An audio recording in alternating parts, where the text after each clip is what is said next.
चलो भाई, next test polity and constitution का टेस्ट 5 करेंगे आज। टॉपिक्स है federalism, parliamentary form of government, centre state relation, emergency. Emergency के पहले क्वेश्चन भी किए थे हमने एक दो, है ना। President, council of minister, governor.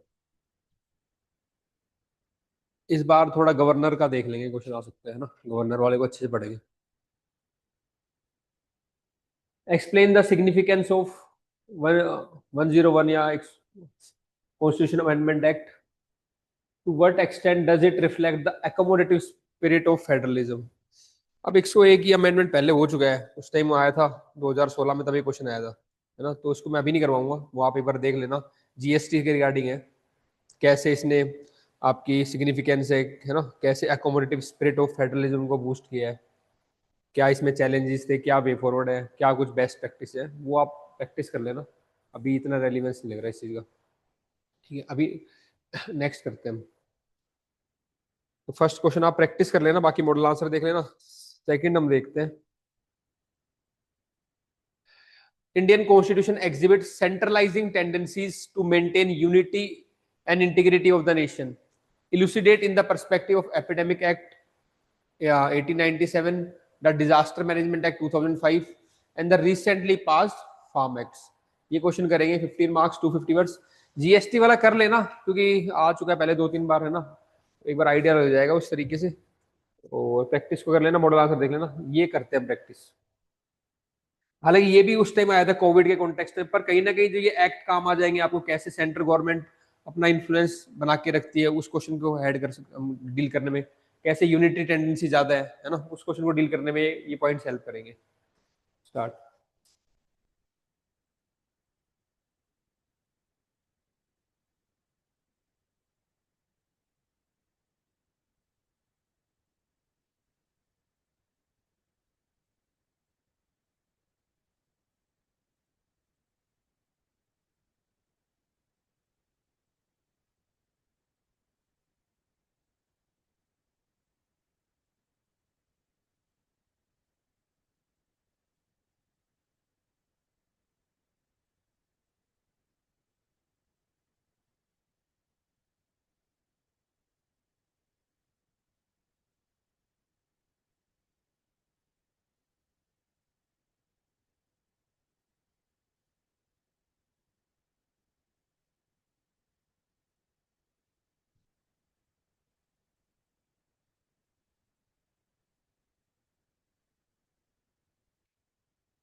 देखो ये बता रहा है कैसे कि सेंट्रलाइजिंग टेंडेंसीज है हमारे कॉन्स्टिट्यूशन के अंदर ना, उसके बारे में इन एक्ट्स के थ्रू आपको बताना है। तो आप बताओगे कहीं ना कहीं स्टार्टिंग में एक क्वेश्चन आएगा फेडरेशन से, तो उसका एक इंट्रोडक्शन प्रिपेयर से कर लो अपना, क्वासी फेडरल है, केसी वेरे ने कहा है, ठीक है ना। और कई बार यूनिटी इंटीग्रिटी को प्रिजर्व करने के लिए सेंट्रलाइजिंग टेंडेंसी आती है ना। तो हम बताएंगे कैसे कैसे कब को हुआ है। तो पहले आप देखोगे एपिडेमिक्स एक्ट ऑफ 1897, ये प्री आपका इंडिपेंडेंस का एक्ट है, ठीक है ना, कॉलोनियल एरा का एक्ट है, invoke during the Covid 19। Covid 19 के टाइम पे इसको इन्वोक कर दिया। अब उस टाइम इमरजेंसी आई थी, ठीक है, हमने इन्वोक किया यूनिटी इंटीग्रिटी को मेंटेन करने के लिए कंट्री की, पर वो आप बताओगे ये इसलिए किया था, पर उसकी कुछ लिमिटेशंस है ना, वो आपको दोनों तरफ से बताना है उसका। तो आप बताओगे भाई ठीक है, ऑल दो public health is a state list subject, पहली बात तो ये थी। तो जब स्टेट लिस्ट का कोई सब्जेक्ट है तो आपसे कंसल्ट तो करोगे ना। तो यहाँ पे इन्होंने क्या किया, विदाउट कंसल्ट किए, तो ये कंसर्न्स है उसके कि ठीक है यूनिटी इंटीग्रिटी को मेंटेन करने के लिए आपने कर दिया है ना, लेकिन वो कहाँ के सब्जेक्ट है, आपके स्टेट के। तो इस तरीके से आपको एनालाइज करना है। तो public health is a state list subject. अब इसमें ये वाली बात आपको याद करनी है, जो बच्चा ये लिखेगा थोड़ा एक्स्ट्रा वैल्यू एनहांस हो जाएगा। ये प्री की नॉलेज है कि पब्लिक हेल्थ स्टेट में आता है, ठीक है, लिस्ट 2 हो गया, एंट्री नंबर 6। एक दो बेसिक एजुकेशन का, हेल्थ का, कुछ छोटे जो चलते रहते हैं जो न्यूज में, ट्रेड एंड कॉमर्स का, उनकी एंट्री याद करनी है अपने को। वो कंटेंट वैल्यू एडिशन का काम करेगा आपके आंसर के अंदर। The centre directed uniform health protocols across the state. तो ये सेंट्रलाइजिंग टेंडेंसी शो कर रहा है कि ऑल दो public health is a state subject, Covid 19 के टाइम पे यूनिफॉर्म गाइडलाइंस सेंटर ने क्या कर दी, प्रिस्क्राइब कर दी। अब इसकी लिमिटेशन क्या है इस एक्ट की, no provision for the federal coordination. एक कोऑर्डिनेशन होना चाहिए, पूछना चाहिए, वो सब इसमें प्रोविजन है ही नहीं, क्योंकि कॉलोनियल एरिया का टाइम का लॉ है, तो सेंट्रलाइजिंग टेंडेंसी है इस एक्ट के अंदर। दूसरा क्या लिमिटेशन है, इसका जो स्ट्रक्चर है बहुत वेग है, ठीक है। स्ट्रक्चर वेग वेग होने से क्या फायदा, it led to the centre issuing directives via executive orders. तो सीधा एग्जीक्यूटिव के ऑर्डर से उन्होंने डायरेक्टिव इशू कर दी। तो कहीं ना कहीं स्टेट को लगेगा कि सेंट्रल गवर्नमेंट का पूरा सेंट्रलाइजिंग टेंडेंसी है। फिर अगला एक्ट आया आपका डिजास्टर मैनेजमेंट एक्ट। इसके अंदर भी कुछ ऐसे प्रोविजन है जहां पे सेंटर डायरेक्टिव इशू कर सकता है। तो ये भी जो लॉकडाउन लगाया था वो इसी एक्ट के अंदर लगाया था, disaster management act 2005। In enable nation wide lockdown and the deployment of resources without the state conference, ठीक है। तो स्टेट के कॉन्फ्रेंस के विदाउट क्या कर सकती है, रिसोर्स डिप्लॉय कर सकती है सेंट्रल गवर्नमेंट। अब जैसे ये एक्ट इंपोज हुआ तो केरला और महाराष्ट्र, उनको अपने कुछ प्रोविजन रोल बैक करने पड़ गए। This made Kerala and Maharashtra have to roll back local relaxation. जो उन्होंने लोकल रिलैक्सेशन दे रखे थे वो उनको रोल बैक कर, क्योंकि डायरेक्शन कहां से आ गई थी, फिर सेंटर की तरफ से आ गई। तो ये सारे एक्ट आपके सेंट्रलाइजिंग टेंडेंसी शो कर रहे हैं इस तरीके से। फिर आप आओगे थर्ड पे, क्योंकि तीनों एक्ट के बारे में पूछा है ना, थर्ड क्या था, disaster epidemics and the recently pass farm act, ठीक है। तो आप देखोगे फार्म एक्ट 2020 लेटर रिपील्ड, अब वो रिपील कर दिए थे। तो यहाँ पे भी they were enacted under by the parliament which is under the entry 33 of the concurrent list. तो इनको इनेक्ट किया था कॉन्करेंट लिस्ट के अंदर, एंट्री 33 के अंदर, ठीक है, जिसमें आता है trade commerce in the food stuff, इसके अंदर इसको इनेक्ट किया था। जबकि रिलेटेड किससे है ये, एग्रीकल्चर से, और एग्रीकल्चर किसमें आता है, स्टेट लिस्ट में। But agriculture is state list subject, entry 14 of the list 2। ये दोनों याद रखने आपको। पहला वाला क्या था, एंट्री 6 पब्लिक हेल्थ, एग्रीकल्चर क्या है, एंट्री 14 लिस्ट 2 के। तो यहाँ पे कंफ्लिक्ट आ रहा है, ठीक है, स्टेट एग्रीकल्चर का सब्जेक्ट है और इशू कर रहा है गवर्नमेंट लॉज, ठीक है, एग्रीकल्चर से रिलेटेड, डाला उसको ट्रेड एंड कॉमर्स में। फिर state like Punjab and Chhattisgarh opposed it the act, calling it the encroachment on their domains. तो सेंट्रलाइजिंग टेंडेंसी इनसे शो ही कर रहे हैं कि उनके डोमेन पे एनक्रोच कर रही है गवर्नमेंट। बाद में प्रोटेस्ट हुए, ठीक है। और दूसरा क्या, no consultation with the state government, ये इंपॉर्टेंट बात है। लॉज से कैसी भी हो, जो बात जहाँ पे दिक्कत है वो यही थी कि कंसल्टेशन नहीं किया, सीधा इंपोज कर दिया, स्टेट से कोई कंसल्टेशन नहीं किया, no consultation with the state governments. दूसरा क्या था, repealed after wide spread protest, फिर बाद में इनको रिपील करना पड़ा। तो ये तो आपने ओवरऑल बता दिया भाई इन ये एक्ट के थ्रू कैसे सेंट्रलाइजिंग टेंडेंसी शो की है सेंट्रल गवर्नमेंट ने। अब आगे देखना हमें इसमें, तो ये तीनों को आप एक्सप्लेन कर दोगे, ये तो होगी एक्सप्लिसिट डिमांड। अब इम्प्लिसिट डिमांड में क्या लिखना था आपको आगे, दो दो तीन तीन पॉइंट लिख देना, पर मैंने थोड़ा ज्यादा बता रखा है क्योंकि एक कोई भी फेडरेशन का एक क्वेश्चन आएगा तो ये सारे पार्ट आपके इशू हो जाएंगे, इससे कवर हो जाएंगे, जो मैं आपको भी बता देता हूँ। ये था आपका सेकंड क्वेश्चन, तो ये हमने कर लिया। अब थर्ड देखेंगे, ऐसी जब सेंट्रलाइजिंग टेंडेंसी होती है फिर उससे क्या चैलेंजेस आते हैं, वो चैलेंजेस लिखने अपने आप, और फिर हम कैसे वे फॉरवर्ड करेंगे उस चीज में, ठीक है, तो जब भी सेंट्रलाइजिंग टेंडेंसी क्वेश्चन आएगा तो ये चैलेंजेस आएंगे। पहला चैलेंज क्या आएगा, erosion of the state autonomy. भाई स्टेट भी तो अपने आप में ऑटोनोमस है, तो वो ऑटोनॉमी लूज करते हैं कहीं ना कहीं, वो उनको इरोजन होता है। ट्रस्ट डेफिसिट आता है between centre and the state government. One way decision making leads to the alienation of state, जैसे कि फार्म्स लॉ एपिसोड। तो ये कॉमन है, बहुत बार थीम रिपीट होती है फेडरेशन की। यही चैलेंज याद रखना है, यही वे फॉरवर्ड याद रखना है आपको। ऊपर कुछ भी पूछा हो क्वेश्चन का वो लिख देना, लास्ट के जो एक पेज बचेगा उस पर चैलेंज और वे फॉरवर्ड खत्म करना है। Undermining of the cooperative federalism, जो हमारी कोऑपरेटिव फेडरलिज्म का प्रिंसिपल है वो उसको अंडरमाइन करता है ये, ठीक है ना, क्योंकि lack of structured institution dialogue, interstate counselling through दो रिकंस्टिट्यूएंट 2021 मीट्स इनफ्रीक्वेंटली, ठीक है। Next is the fiscal imbalance, जब भी सेंट्रलाइजिंग टेंडेंसी होती है ना, तो और दूसरा भी कहां से इम्बैलेंस, मोस्टली जो स्टेट है वो एक्सपेंडिचर का 60% तो बियर करती है और रेवेन्यू कितना कलेक्ट करते हैं, ओनली 40% द रेवेन्यू। ये आरबीआई का डेटा है। तो यहाँ पे आप दिखा सकते हो कैसे मिसमैच हो रहा है सेंटर और स्टेट में। GST compensation delays deepen centre state trust deficit, ये और एक दिक्कत है सेंटर से, कि जीएसटी उनको पहले दे दिया कि सेंटर कलेक्ट कर रहा है, ठीक है स्टेट, लेकिन उनका जो कंपनसेशन आना चाहिए उसमें डिले हो जाता है, फिर वो ट्रस्ट डेफिसिट आता है। Next, unequal crisis response, uniform lockdown under disaster management act 2005 failed to account for the state specific health and livelihood priorities. तो जब हम यूनिफॉर्म लॉ लेके आते हैं या ऊपर सेंट्रलाइजिंग टेंडेंसी होती है, तो स्टेट स्पेसिफिक जो नीड है उनको हम निगलेक्ट कर देते हैं, वहां पे क्या रिक्वायरमेंट है। तो ये सब चैलेंज आएंगे जब सेंट्रलाइजिंग टेंडेंसी होगी। तो अब करना क्या, बेस्ट प्रैक्टिस देख लो आप इसमें, जैसे उन्होंने कैसे अडॉप्ट किया केरला कोविड-19 model, despite central directives tailored health response effectively within the legal limits. तो सेंट्रल डायरेक्टिव आने के बाद भी उन्होंने अपने उसी लिमिट्स के अंदर उन्होंने क्या किया, अपना जो भी लॉ मेंटेन करके अपना चेंज करके काम चलाया। ऐसे ही हमने किसमें किया था, एथिक्स में क्वेश्चन किया था। कुछ ब्यूरोक्रेट्स ऐसे होते हैं जो विद इन द लॉ वो क्या करते हैं अपना अच्छे, जैसे टीएन शशीन का कहते हैं कि विद इन द लॉ रह के उन्होंने इलेक्टोरल रिफॉर्म्स लेके आए थे। तो एक तो या तो ऐसे करें कि विद इन द लॉ आप अपना कोई रास्ता निकालो ताकि आप पब्लिक सर्विस कर पाओ। दूसरा क्या है, जीएसटी काउंसिल का एक अच्छा एग्जांपल होता है, यहाँ पे सेंटर और स्टेट इफेक्टिवली कोऑर्डिनेट करते हैं। और थर्ड है नीति आयोग, क्योंकि नीति आयोग में भी स्टेट गवर्नमेंट और सेंट्रल गवर्नमेंट मिलते हैं और प्लेटफॉर्म है डिस्कशन का, ठीक है। तो ये आप बेस्ट प्रैक्टिस दोगे, वो चैलेंज दोगे, और फिर लास्ट में ये 5-6 वे फॉरवर्ड के पॉइंट है। ये कॉमन पॉइंट है इसलिए पहले में डिस्कस कर रहे हैं अपन, लास्ट में फिर बाद में तो सारे जितने भी आपके वो आएंगे ना क्वेश्चन आएंगे फेडरेशन के, उनमें पॉइंट लग जाएंगे कोई ना कोई।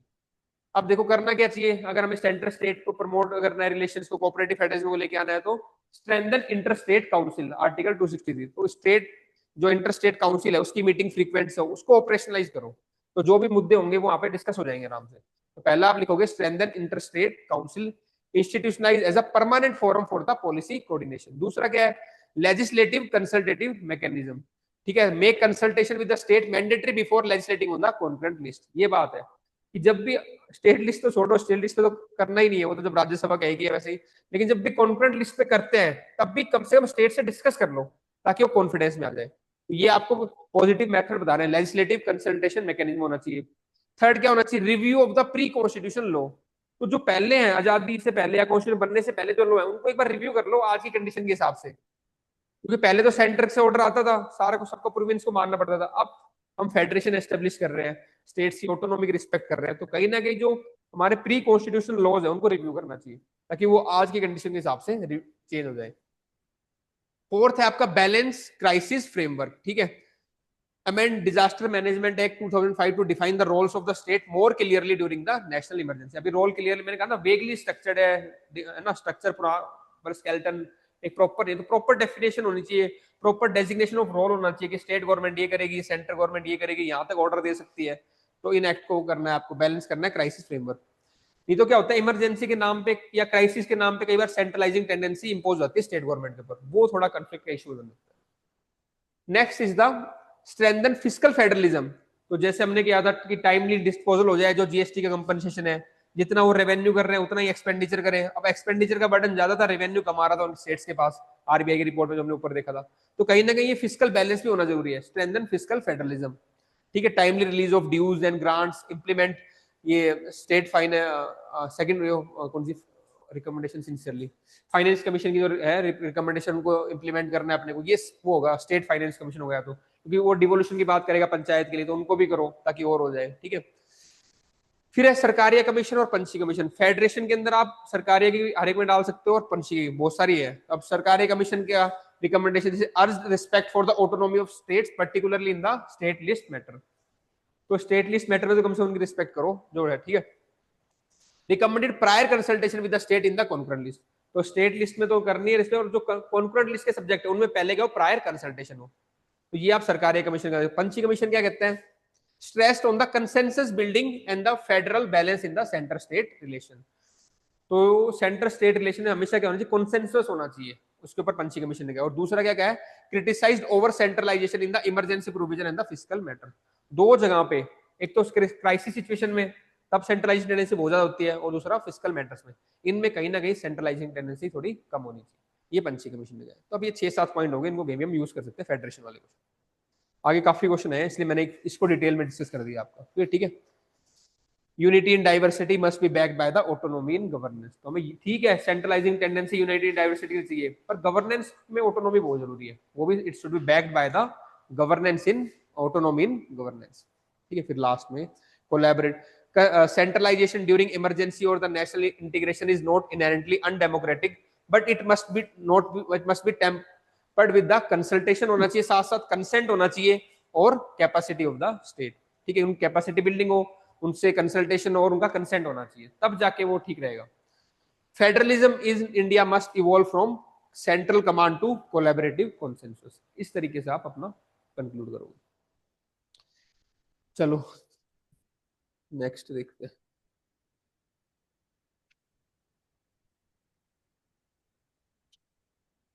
Question number 3, how far do you think cooperation, competition and confrontation has have shaped the nature of federation in India? Cite some recent example to validate your answers. 250 words, 15 marks, 11 minutes.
Online वाले ही video on करके बैठो आप लोग।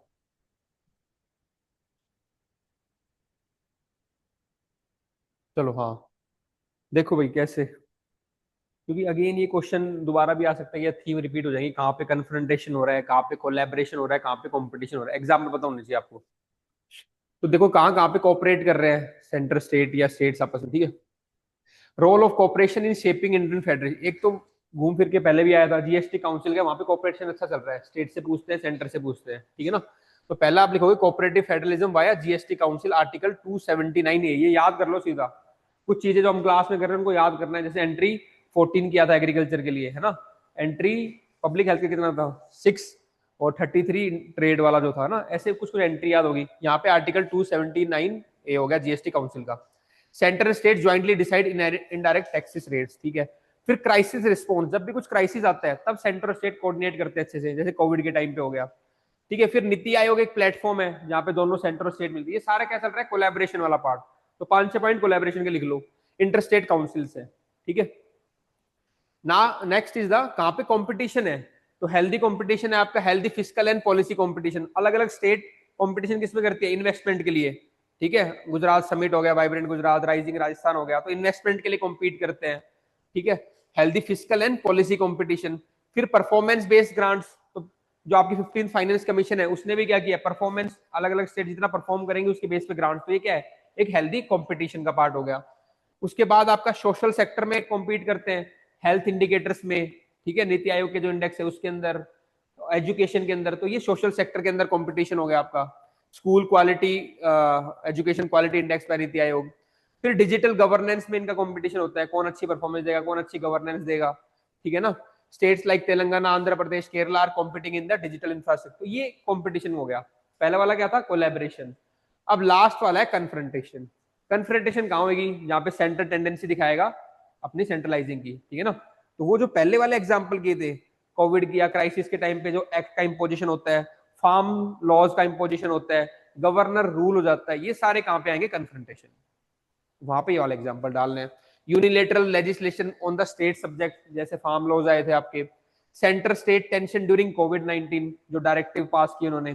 Language and cultural assertion, अभी जो recently language वाला महाराष्ट्र में जो रो हुआ था, वो आप रिसेंट एग्जांपल डाल सकते हो, ठीक है ना। तो ये लैंग्वेज और कल्चरल असर्शन हो जाता है।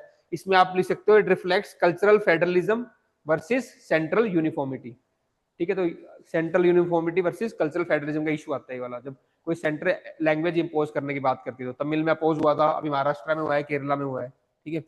Dispute on the physical federalism, physical federalism में डिस्प्यूट कब आएगा, टैक्सेस को लेके, डिवोल्यूशन को लेके, ठीक है। कितना कंपनसेशन दे रहे हैं जीएसटी के अंदर, टाइमली दे रहे हैं नहीं दे रहे, तो उसके ऊपर आएगा।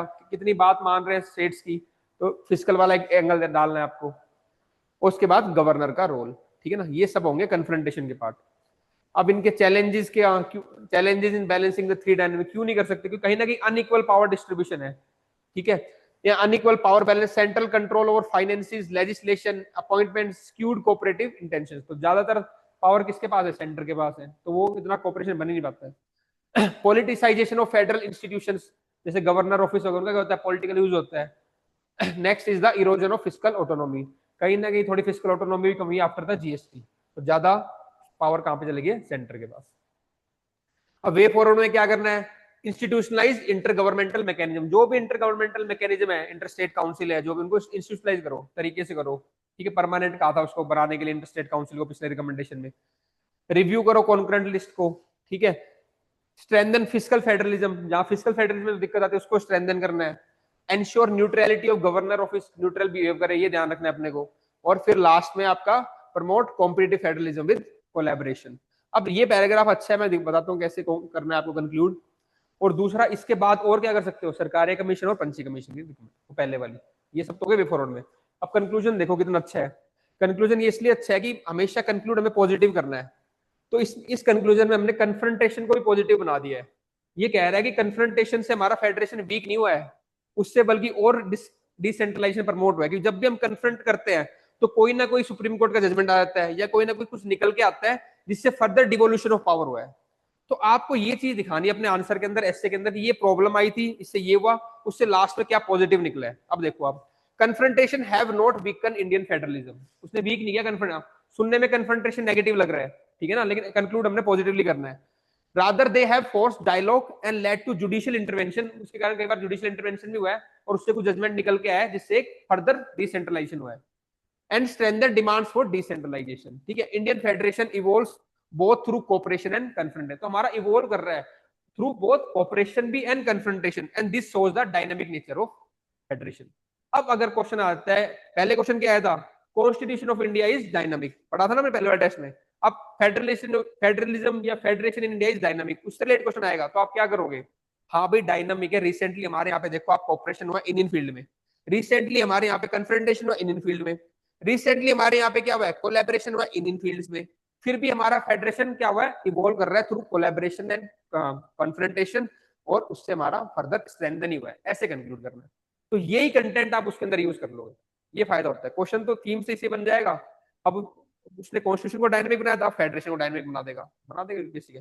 अब जिसने इसको प्रिपेयर ही नहीं किया होगा उसके लिए तो फिर नया हो जाएगा, वो लिखेगा पर कुछ भी लिखेगा, आप लोग लिखोगे स्ट्रक्चर्ड में, ये फर्क आता है बस प्रैक्टिस करने का, ठीक है। चलो,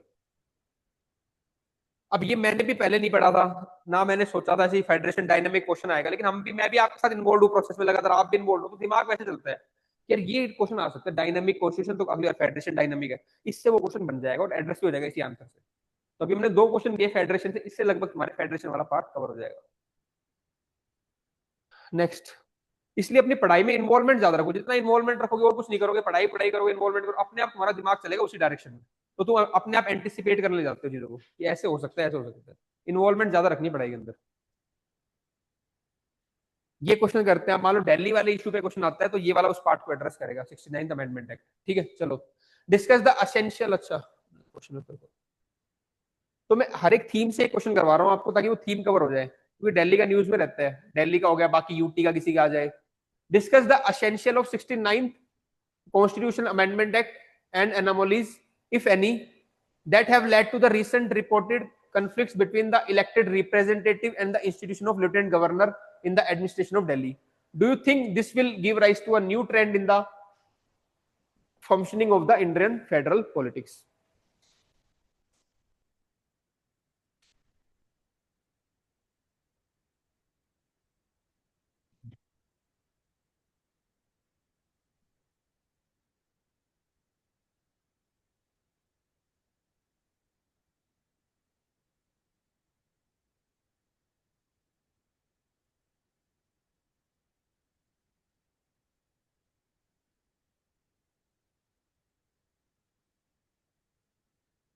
पॉलिटी को लाइटली नहीं लेना, सीधे लक्ष्मीकांत से क्वेश्चन नहीं आएंगे, दिमाग लगाना पड़ेगा आप लोग को।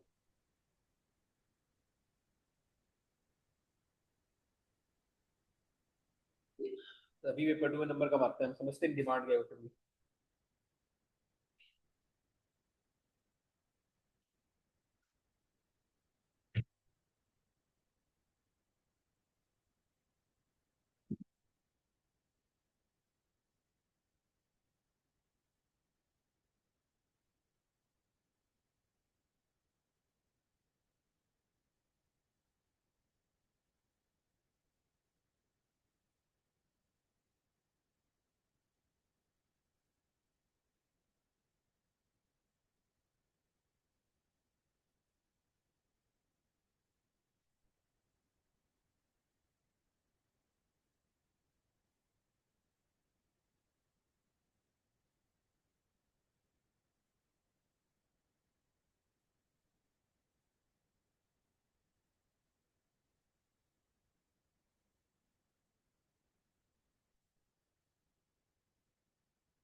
देखो भाई, पहले तो 69 कॉन्स्टिट्यूशन अमेंडमेंट एक्ट से क्या होता, provided Delhi with the special status of NCT and introduce a hybrid administrative model of to balance the national interest with the local self governance.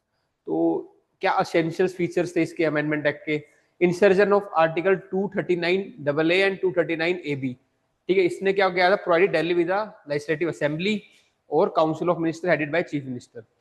ये पहले आप बेसिक प्रोविजन बताओगे, ठीक है। Union territory with the legislature, still UT तो रहेगी but administered by the president through lieutenant governor. ये भी जाना है कि इसके पास लेजिस्लेचर भी आ गया but still it is administered by the president through LG. Subject matter अंदर लेजिस्लेटिव कंट्रोल तो सारे कर सकती है एक्सेप्ट 3। एक तो पब्लिक ऑर्डर था, ठीक है, पब्लिक ऑर्डर, पुलिस और लैंड, इसको छोड़ के बाकी पे लॉ बना सकते हैं दिल्ली गवर्नमेंट।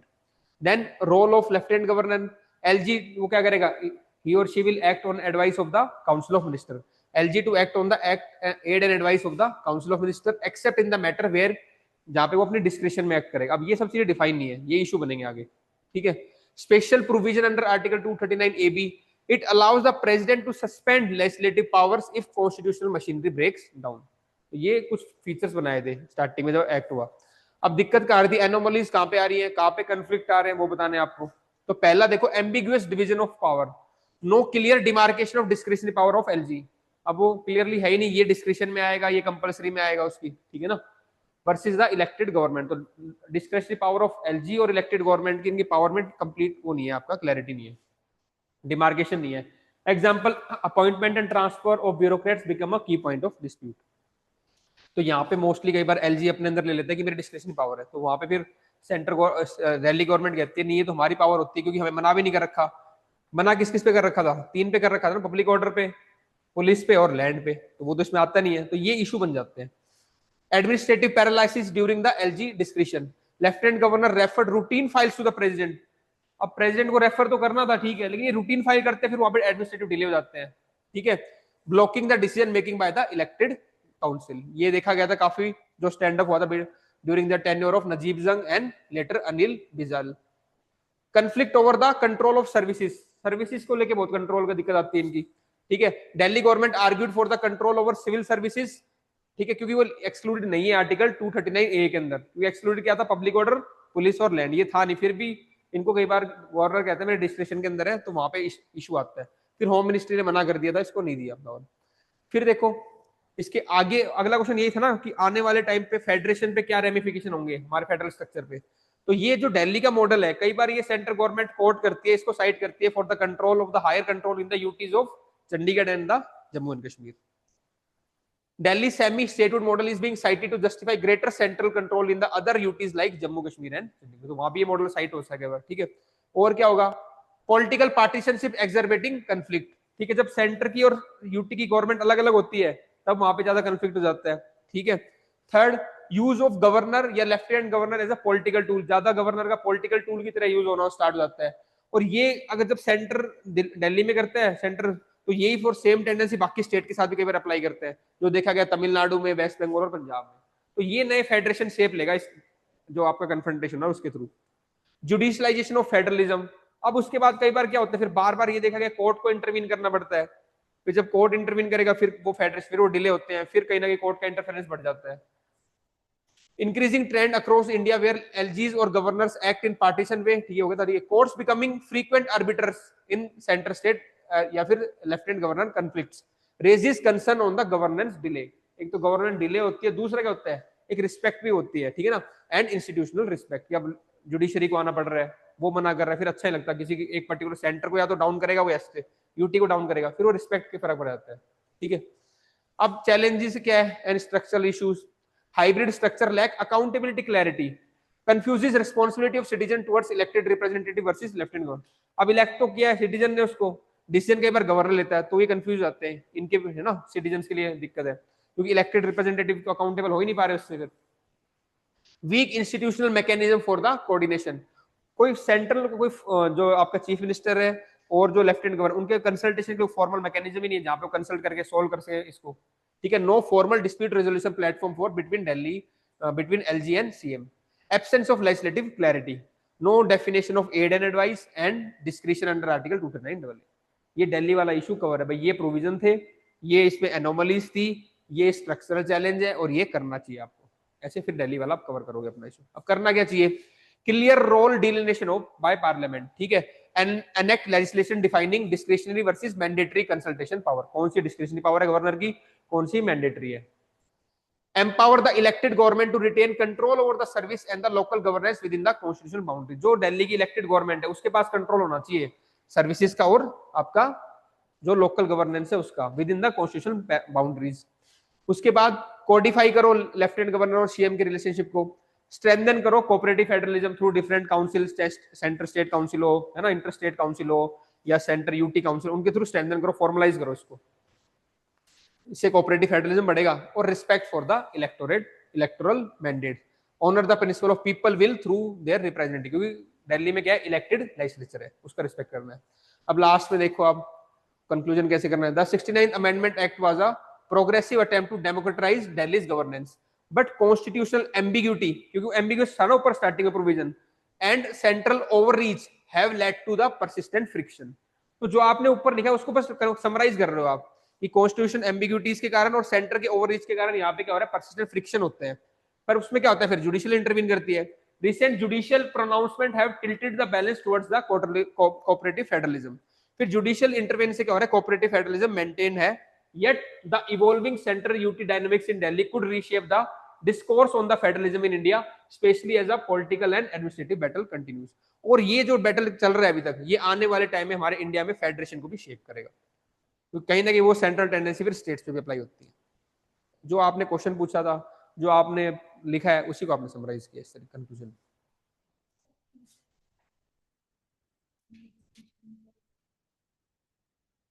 कौन सा जो है वो गवर्नमेंट की प्राइमेसी दे दी जिसमें प्राइमेसी, ये सुप्रीम कोर्ट का हुआ था ना, तभी तो उसने क्या कहा, वापस ने बैलेंस को टिल्ट किया कोऑपरेटिव फेडरलिज्म की तरफ। तो सुप्रीम कोर्ट ने फेवर किया था आपके दिल्ली वाली गवर्नमेंट वाले एडिशन को।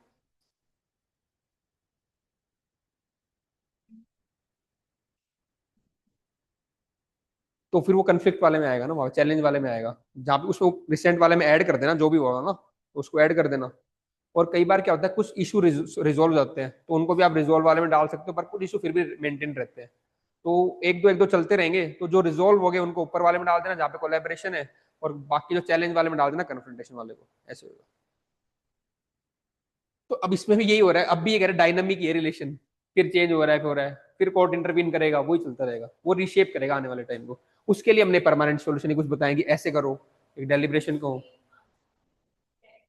नहीं नहीं, फिर और कुछ हो जाएगा ना आगे वो, अब फिर कोई अगर कोई केस आया या फिर कोर्ट ने कुछ जजमेंट दे दिया, फिर हो गया, है ना। और जब फिर एक्ट आ जाएगा, ऐसा कुछ सेटल्ड ही हो जाएगा, फिर आप बताओगे, फिर क्वेश्चन इस तरीके से आ सकता है कि ये जो एक्ट आया है इससे आने वाले टाइम पे क्या होगा। तो फिर उससे कहीं ना कहीं सेंट्रलाइज टेंडेंसी आप शो करोगे उसमें, और बाकी स्टेट में फिर सेंटर स्टेट का मिसट्रस्ट बढ़ेगा, फिर ऐसे आंसर को लिखोगे आप, क्वेश्चन कैसा आ रहा है उसके ऊपर, है ना। क्योंकि लैंग्वेज यही रहेगी जो मैंने बता दिया आपको, या तो कोलैबोरेशन कराओगे आप, या कॉन्फ्रंटेशन, या फिर कंपटीशन। अब कौन से पार्ट में किस पे क्वेश्चन पूछा हुआ है, क्या आपका पॉइंट, उसमें उसको डाल के सेट कर देना। ये स्ट्रक्चर बनाना सीखना होता है। फेडरेशन में ये तीन ही पार्ट थे और उसी पे क्वेश्चन पूछ दिया उन्होंने, उसे सारे कवर हो जाएगा अब आपका। और कुछ आएगा, क्योंकि पहले ऐसे आता था कॉम्पिटिटिव फेडरलिज्म, है ना, फिर सब कॉम्पिटिटिव फेडरलिज्म आया, ठीक है, फिर कोलैबोरेटिव फेडरलिज्म आया, अब इन्होंने तीनों को मिला के पूछ लिया, ऐसे होते हैं।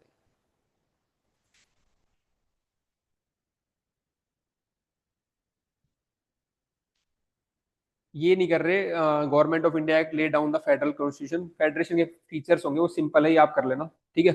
एक दिल्ली वाला कर लिया हमने, अब हम करेंगे increasing emphasise recent highlight drawback against cooperative federalism भी कर चुके हैं इसको भी।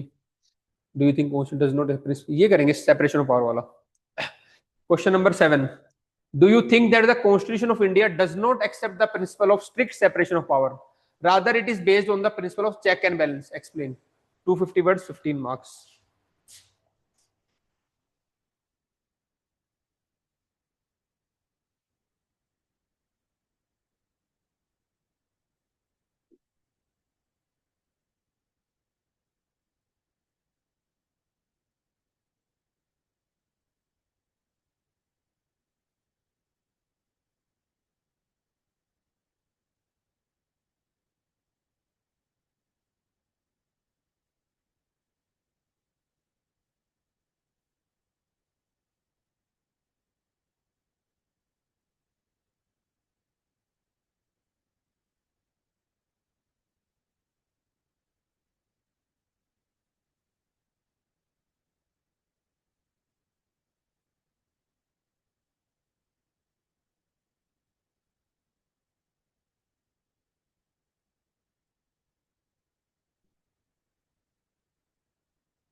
अजय, हीरल, वर्षा, यशोदा, सब बाकी बच्चे कैमरा ऑन करके बैठो भाई। बार बार ये थोड़ी बोलता रहूंगा मैं। अदरवाइज रिकॉर्डेड देख लिया अगर कोई इशू थोड़ी है। यहाँ पे बैठोगे कैमरा ऑन करके बैठोगे।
देखो ये अभी तक हम सेंटर स्टेट कर रहे थे ना, अब डिफरेंट ऑर्गन्स ऑफ गवर्नमेंट का देख लेंगे कि उनमें कहाँ ओवरलैप्स होते हैं, कहाँ सेपरेशन है, कहाँ चेक्स एंड बैलेंस है। एक थीम कवर हो जाएगी। तो आप बताओगे कुछ आर्टिकल्स दैट रिफ्लेक्ट सेपरेशन। तो article 50 it calls for the separation of judiciary and executive in the public service, DPSP का पार्ट है, ठीक है।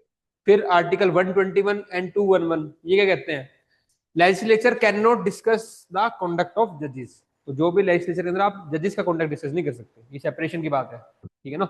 ऐसे ही आर्टिकल 122 और 212 ये क्या कहते हैं, courts can not question the legislative proceedings. तो कोर्ट भी क्वेश्चन नहीं कर सकते लेजिस्लेटिव प्रोसीडिंग में, ये सेपरेशन की बात होगी।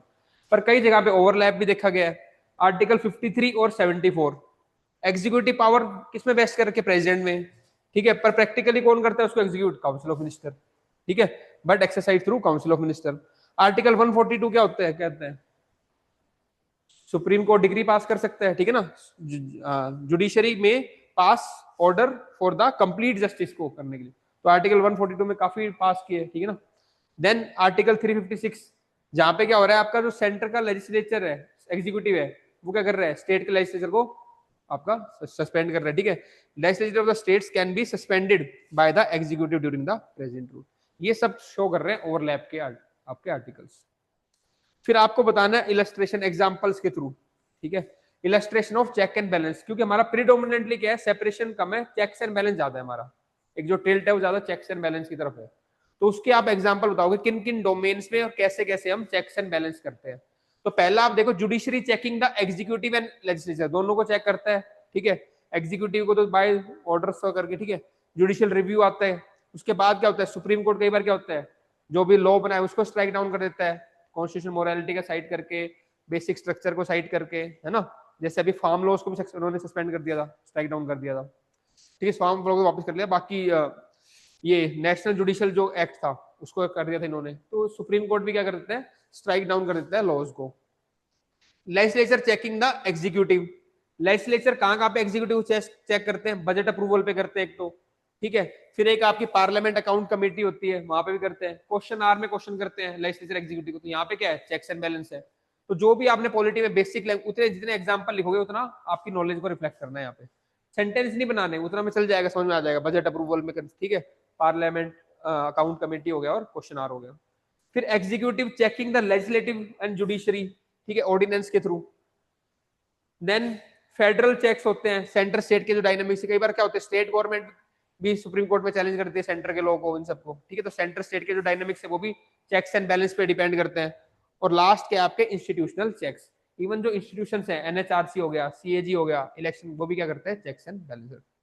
तो लास्ट में आप यही कंक्लूड अभी और इसमें बताओगे कि ये सब चीजें जब होती है हमारे यहाँ पे ओवरलैप, क्योंकि पॉलिटी में हम अगर जहाँ पे हमें स्कोप मिल रहा है तो हम चैलेंज जरूर लिखेंगे।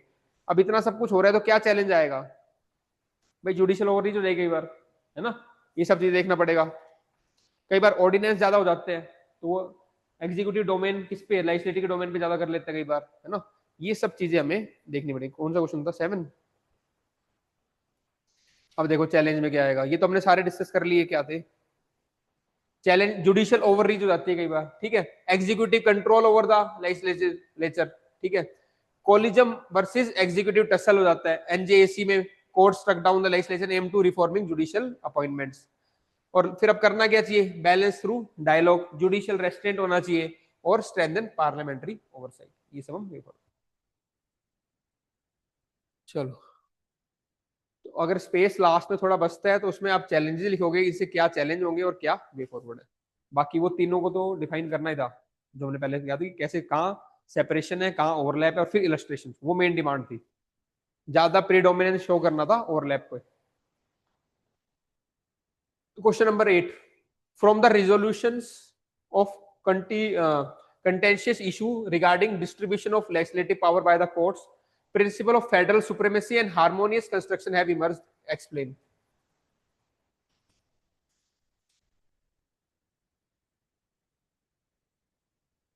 तो हम देखो स्टार्टिंग से यही पढ़ रहे हैं कि जो भी टसल आता है, जो भी कन्फ्रंटेशन आता है, जो भी डेलिब्रेशन होती है, उससे हमारा फेडरलिज्म क्या हो रहा है, इवॉल्व कर रहा है। अब जब वो टसल आया तो सुप्रीम कोर्ट ने कोई ना कोई डॉक्ट्रिन इवॉल्व की होगी, उससे ये इवॉल्व होगी। तो ये आपको बताना है कैसे इवॉल्व हो रहा है। Principle of federal supremacy and harmonious construction.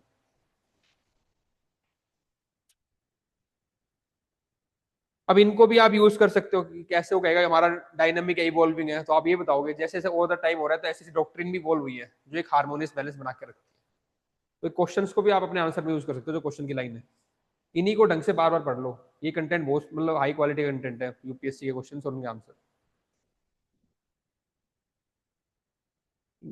ना ना वो थोड़ी होएगा, लिस्ट का आएगा ना, कॉन्करेंट लिस्ट और स्टेट लिस्ट के ऊपर, उसके हार्मोनियस लिस्ट में।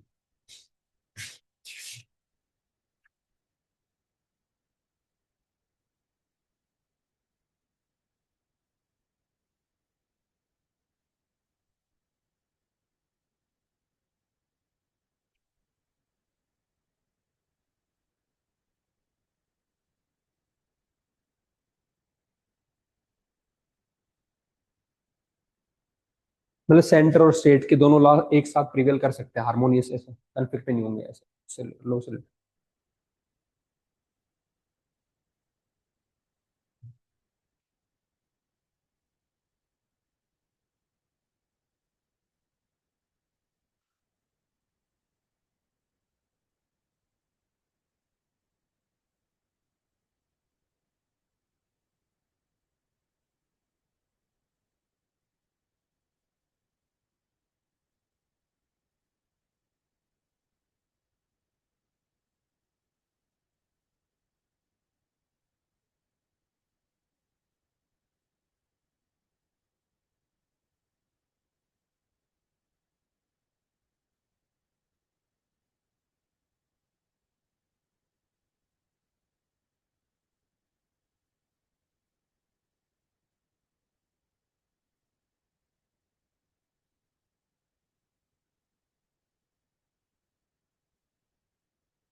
देखो, ये आप वैसे भी यूज कर सकते हो अपने आंसर के अंदर, है ना। द इंडियन कॉन्स्टिट्यूशन दो federal in form leans towards the central dominance, ये हमें पता ही है। जो सेवन शेड्यूल है उसके अकॉर्डिंग लिस्ट सब्जेक्ट डिवाइड हो रखे हैं। पर कई बार क्या होता है, ओवरलैपिंग लेजिस्लेशन होता है, सेंटर ने भी लॉ बना दिया उसके ऊपर, स्टेट ने भी लॉ बना दिया उस पर्टिकुलर सब्जेक्ट के ऊपर। तब उस केस में क्या करना है, ठीक है, ये आ गया। To resolve the conflict arising from the overlapping legislation, the courts involved the two doctrines, federal supremacy and harmonious construction, preserving both constitutional structure and cooperative federalism, ताकि हमारा कॉन्स्टिट्यूशन स्ट्रक्चर भी बना रहे और कोऑपरेटिव फेडरलिज्म भी maintain रहे। पहला देखते हैं प्रिंसिपल ऑफ फेडरल सुप्रीमेसी। तो यहाँ पे क्या होगा, सेंटर का लॉ प्रिवेल करेगा, ठीक है। This principle assert that in case of irreconcilable conflict, ऐसा हो जाता है जहाँ पे रिसॉल्व ही नहीं हो रहा वहां पे, तो वहां पे central law will, the union law will prevail, ठीक है। आर्टिकल 254 पर और 254 ये कोट करने हैं आपको। फिर सुप्रीम कोर्ट के जजमेंट कोट करने हैं कि जहां पे उन्होंने यही कहा था कि federalism basic structure but Indian federalism is not rigid and the centre can legislate in the state government during ऐसा बोलेंगे। और दूसरा केस था state of Kerala versus Marayappan to be limited, इसमें भी सेंटर को डोमिनेट, तो ये क्या फेडरल सुप्रीमेसी होगी। पर कई जगह पे क्या होता है, प्रिंसिपल ऑफ हार्मोनियस कंस्ट्रक्शन काम करता है ताकि कोऑपरेटिव फेडरलिज्म बना रहे। तो ये दो टूल है। The principle ensures both centre and the state law operate without conflict, giving effect to the both legislation if possible, अगर पॉसिबिलिटी दोनों को करने दो काम अपना। जैसे कि आप एग्जांपल इस केस में हुआ था मोटर व्हीकल एक्ट पे, तो आप उसमें बता दें कि कोई दिक्कत नहीं आ रही, दोनों हार्मोन से एग्जिस्ट कर सकते हैं, सेंटर भी लॉ बना सकते हैं अपना, स्टेट भी बना सकते हैं। क्योंकि आप देखो कई जगह पे ओवर स्पीडिंग का स्टेट वाइज अलग अलग है ना, राजस्थान का उसका, तो उसमें कोई दिक्कत थोड़ी है, बना लो एक कॉमन लॉ कर दो, आप पनिशेबल होना चाहिए वो सेंटर ने डिसाइड कर दिया, स्टेट अपने अकॉर्डिंग वेरी कर लेंगी। ऐसे जो लॉ है जहाँ पे हार्मोनियस कंस्ट्रक्शन है वो आप अपना वेरी कर सकते हो। ऐसे ही आपका केस आया था एक और स्टेट ऑफ राजस्थान में जी चावला, जहाँ पे लाउड स्पीकर की वॉइस को कंट्रोल करने के लिए बात हुई थी।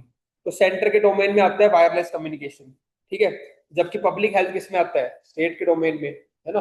तो उन्होंने यही कहा जजमेंट में कि कोर्ट ने क्या कहा कि ठीक है टेक्निकल एस्पेक्ट जो भी होंगे वो सेंटर देख लेगा, लेकिन नॉइज पॉल्यूशन को कंट्रोल करने के पब्लिक हेल्थ के रिस्पेक्ट में स्टेट गवर्नमेंट भी लिमिटेशन उस पर लगा सकती है। ये ऐसे हार्मोनियस कंस्ट्रक्शन जहां पे दोनों कोऑपरेट कर सकते हैं।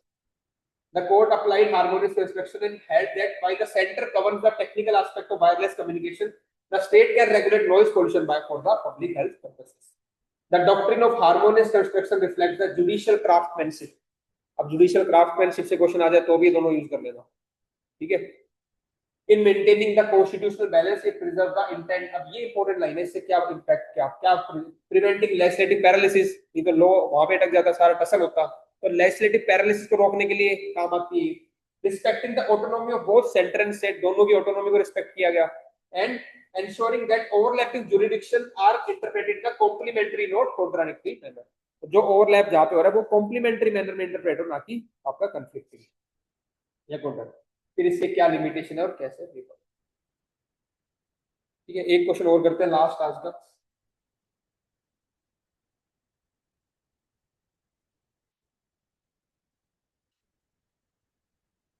क्वेश्चन नंबर, हाँ ये करेंगे वोटर वाला 11। Sir Constitutional mechanism to resolve the interstate water dispute have failed to address and solve the problem। तो इससे हमारा इंटरस्टेट वाला सारा टॉपिक कवर हो जाएगा।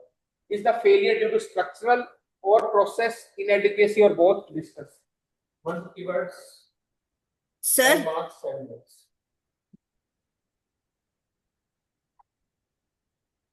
तो ये मैंने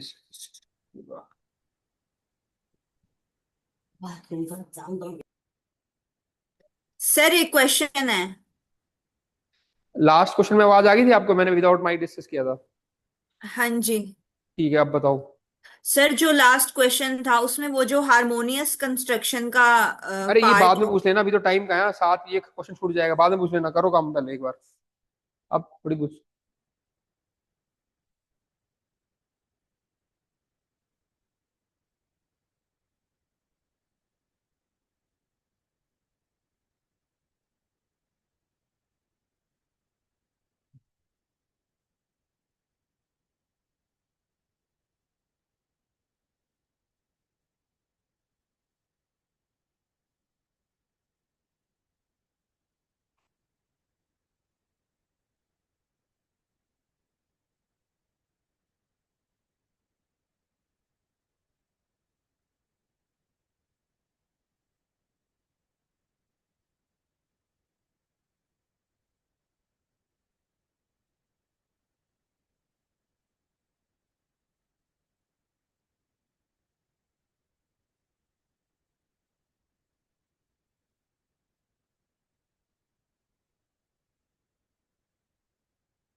ओके, चलो।